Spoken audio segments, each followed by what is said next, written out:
سب سے پہلے آپ کو بتائیں گے ایران اپنی جوہری تنصیبات زیادہ طاقت کے ساتھ دوبارہ تعمیر کرے گا۔ ایرانی صدر مسعود پزشکیان نے جوہری توانائی تنظیم کے دورے کے موقع پر گفتگو کے دوران کہا کہ ایران جوہری ہتھیار حاصل کرنے کا خواہاں نہیں ہے۔ عمارتوں اور کارخانوں کو تباہ کرنے سے ہمارے لیے کوئی مسئلہ نہیں ہوگا، ہم انہیں زیادہ طاقت سے دوبارہ تعمیر کریں گے۔ جون میں ایرانی تنصیبات پر حملے کے بعد امریکی صدر ٹرمپ نے ایران کو خبردار کیا تھا کہ اگر ایران نے دوبارہ جوہری تنصیبات کی تعمیر کی تو وہ امریکہ دوبارہ ان پر حملہ کرے گا۔ خبر ایجنسی کے مطابق ایران کا موقف ہے کہ اس کا جوہری پروگرام خالصاً سویلین مقاصد کے لیے ہے۔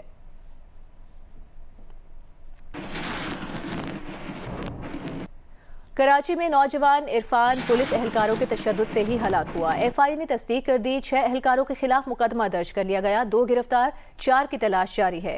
ایف آئی اے حکام کے مطابق ان سوالوں کی تفتیش جاری ہے کہ پولیس اہلکاروں نے مقتول عرفان کو غیر قانونی طور پر کیوں گرفتار کیا، ان کے مقاصد کیا تھے۔ نوجوان عرفان کو 22 اکتوبر کے صبح پولیس نے حراست میں لیا تھا اور وہ اسی دن دوران حراست ہلاک ہو گیا تھا۔ پوسٹ مارٹم کے وقت عرفان کی لاش 36 گھنٹے سے زائد پرانی تھی، جسم پر تشدد کے 7 بڑے نشانات پائے گئے تھے، سر پر بھی چوٹ کا نشان تھا۔ عرفان کے چہرے اور کمر پر بھی تشدد کیا گیا۔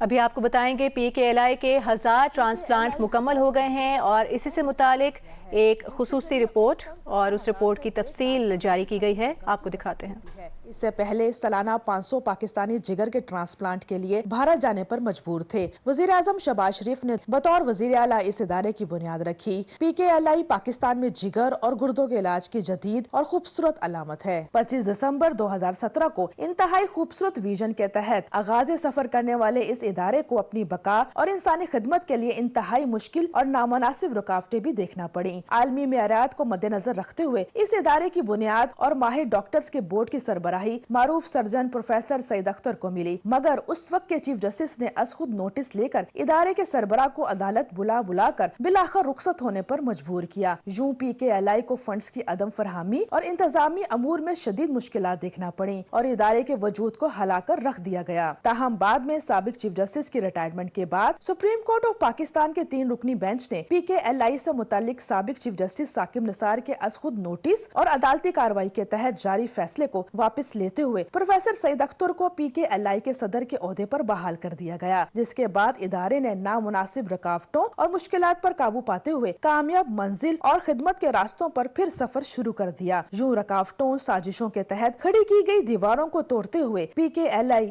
آج ایک سال میں 500 سے زائد ٹرانسپلانٹس کر کے دنیا کے بڑے ٹرانسپلانٹ سینٹرز کی صف میں جگہ بنانے کے علاوہ پی کے L I institute of nursing and allied health sciences کا سنگ میل اور سی پی ایس پی کے تحت 14 مختلف شعبوں میں فیلو اور پوسٹ گریجویٹ ٹریننگ فراہم کر رہا ہے، جبکہ اس وقت 93 پی جیز اور فیلو زیر تربیت اور 25 ٹریننگ مکمل کر چکے ہیں، اور یہ تمام کارنامے اس ادارے کے قیام کے ویژن اور پاکستان کے طبی نظام کے لیے شاندار مثال ہیں۔ جبکہ مستقبل میں پی کے ایل آئی یونیورسٹی کی قیام، بائیو بینک ریسرچ فیسلٹی اور میڈیکل ٹوریزم کے فروغ کی حکمت عملی بھی تیار ہے، جو ادارے کو مزید عالمی معیار کی بلندیوں کی طرف لے جائے گا۔ پی کے ایل آئی جگر کے 1000 کامیاب ٹرانسپلانٹ کے ساتھ دنیا کے بڑے ٹرانسپلانٹ مراکز میں شامل ہو گیا ہے۔ وزیر اعظم شہباز شریف کے ویژن کا نتیجہ پی کے ایل آئی ہزاروں زندگیوں کو بچانے کا مرکز بن گیا ہے، جس کے ذریعے اوسطاً 70,000 سے $1.5 لاکھ کی خطیر رقم کی بچت ہوتی ہے۔ اس سے پہلے سالانہ 500 پاکستانی جگر کے ٹرانسپلانٹ کے لیے بھارت جانے پر مجبور تھے۔ وزیر اعظم شہباز شریف نے بطور وزیر اعلیٰ اس ادارے کی بنیاد رکھی۔ پی کے ایل آئی پاکستان میں جگر اور گردوں کے علاج کی جدید اور خوبصورت علامت ہے۔ 25 دسمبر 2017 کو انتہائی خوبصورت ویژن کے تحت 1000 ٹرانسپلانٹ مکمل ہونے کے ساتھ دنیا کے بڑے ٹرانسپلانٹ مراکز میں شامل ہو چکا ہے۔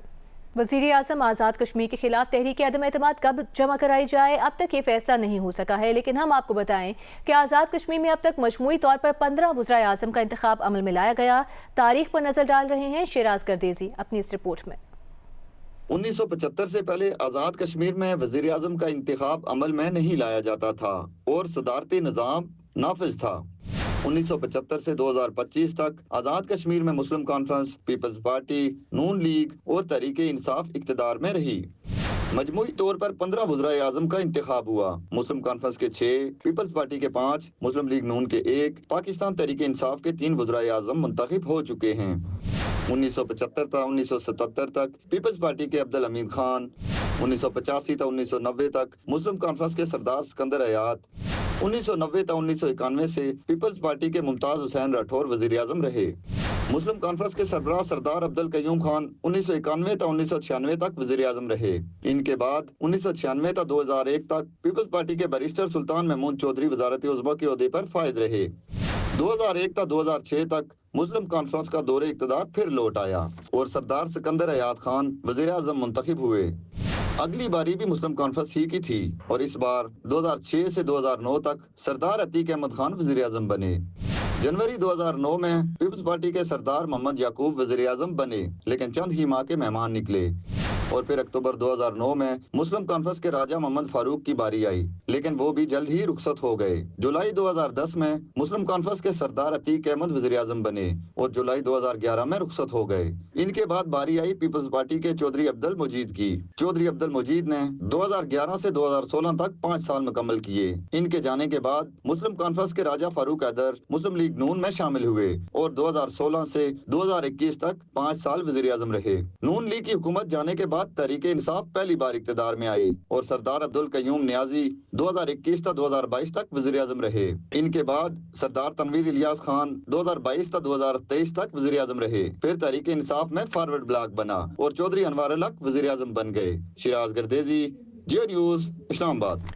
نامور پاکستانی مزاحیہ شاعر انور مسعود کا 90واں سالگرہ اسلام آباد میں نہایت شایان شان طریقے سے منایا گیا۔ تقریب میں سالگرہ کا کیک بھی کاٹا گیا۔ ان کی لمبی عمر اور صحت کے لیے دعائیں مانگی گئیں۔ تقریب میں ملک بھر سے ادب، شعبے، صحافت اور سیاست سے تعلق رکھنے والی شخصیات نے شرکت کی، جن میں سابق وزیر اعظم انوار الحق کاکڑ، معروف شاعر افتخار عارف، کشور ناہید، معروف صحافی سلیم صافی، ابصار عالم کے علاوہ کامیڈی فنکار سہیل احمد نے بھی شرکت کی۔ شرکاء نے انور مسعود کو ان کی علمی، تدریسی اور ادبی خدمات پر بھرپور خراج تحسین پیش کیا۔ وائلڈ لائف کمیٹی نے چڑیا گھر کراچی کا دورہ کیا۔ کمیٹی نے رانو ریچھ سمیت تمام جانوروں کی جسمانی اور ذہنی صحت کا جائزہ لیا۔ وائلڈ لائف کمیٹی نے رانو ریچھ سمیت تمام جانوروں کی جسمانی اور ذہنی صحت کا جائزہ لیا۔ چیف کنزرویٹر جاوید مہر کے سربراہی میں کمیٹی نے مختلف پنجروں کا معائنہ کیا اور کمیٹی کو جانوروں کی خوراک، صفائی، ویٹرنری سہولیات پر بریفنگ دی گئی۔ ویٹرنری سپورٹ اور صفائی کے بہتر انتظامات نے جانوروں کی فلاح پر مثبت اثر ڈالا ہے۔ کمیٹی نے جانوروں کی نگہداشت کے نظام میں مزید بہتری کے لیے سفارشات پیش کی۔